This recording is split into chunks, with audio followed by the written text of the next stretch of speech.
થરાદ તાલુકાના લેડાઉ ગામે છેલ્લા કેટલાક દિવસથી પડેલા ભારે વરસાદ બાદ ગામના નીચાણવાળા વિસ્તારોમાં પાણી ભરાઈ જતા લોકો મુશ્કેલીમાં મુકાયા છે।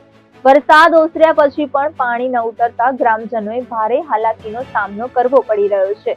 ગામના અનેક ઘરોમાં પાણી ઘૂસી જતા લોકોના ઘર વખરી સહિતનો સામાન બગડી ગયો છે। કપડાં, અનાજ, ફર્નિચર જેવી આવશ્યક ચીજો પાણીમાં ભીંજાઈ જતા લોકો ચિંતામાં મુકાયા છે। કેટલાક પરિવારોને પોતાના ઘરો છોડીને સલામત સ્થળે જવું પડ્યું છે। લેડાઉ ગામમાંથી બહાર જવા માટે જમણા સહિતના રસ્તાઓ પર પાણી ભરાઈ જતા અવરજવર સંપૂર્ણ રીતે અસ્તવ્યસ્ત થઈ ગઈ છે। વાહન વ્યવહાર બંધ થઈ જવાથી ગામ લોકો બહાર જઈ શકતા નથી।